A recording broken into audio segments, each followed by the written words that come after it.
कढई तापत ठेवली आहे, त्यामध्ये तेल ओतूया. 2-3 मोठे चमचे तेल ओतून घेतले. इथं आपण तोंडली घेतल्यात. तोंडल्याचं मागचं आणि पुढचं कापून घेतले आणि त्याचे 4 भाग केलेत एका तोंडल्याचे. आता हे आपण तेलात टाकून घेऊ.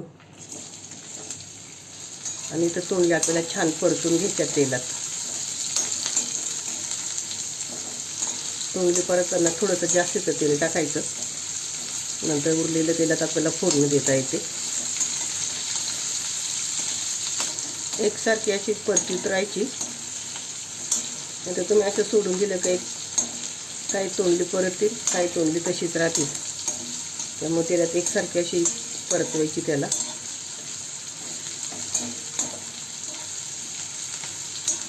ते बघा तोंडलीचा थोडासा कलर बदललाय आणि पाठीमागं थोडे असे काळे लाल लाल डॉट पडले. तोंडली आपली परतून झाल्यात. फास्ट गॅसवर परतल्यात. गॅस मिडियम करते आणि काढून घेते, प्लेटमध्ये काढून घेते. पण तोंडली परतल्यात तेच तेल आहे, गरमच तेल आहे. त्यामध्ये थोडीशी मोहरी छान तडतडायला आली की त्यामध्ये थोडंसं जिरं फुललं की त्यामध्ये ठेचलेला लसूण टाकलाय मी. लसणाला हलकासा कलर येऊन द्यायचा आपल्याला. गॅस बारीक केलेला आहे मी. त्यामध्ये टाकायची धनिया पावडर, थोडीशी हळद. इथं आपला घरचा मसाला आहे, काश्मीरी लाल मिरची पावडर.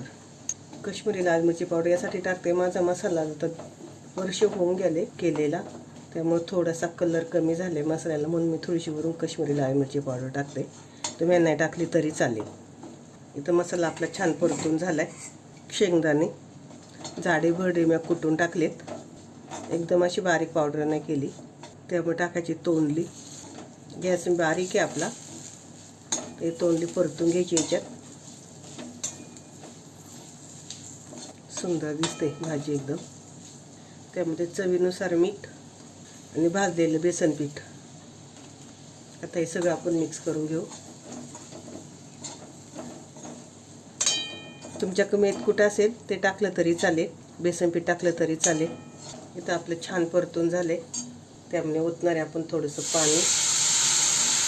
एकदम सुकी नाही करणार आपण, थोडीशी लपतपीत भाजी करणार आहे. अजून थोडंसं पाणी होते ते.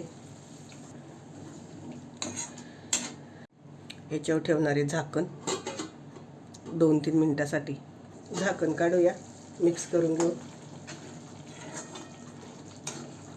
आपली तोंडली शिजल्या. त्यामध्ये थोडासा गूळ तुम्हाला आवडत असेल तर टाका, नसेल आवडत नाही टाकला तरी चालेल. आणि आता फक्त अगदी 1 मिनिटासाठी आपण झाकण ठेवू, गूळ वितळेपर्यंत, आणि गॅस बंद करू. झाकण काढूया. किती छान तेल सुटले आपल्या भाजीला बघा. मिक्स करून घेऊ. त्यामध्ये माझ्या आवडीचं आपण वस्तू टाकूया. कोथिंबीर,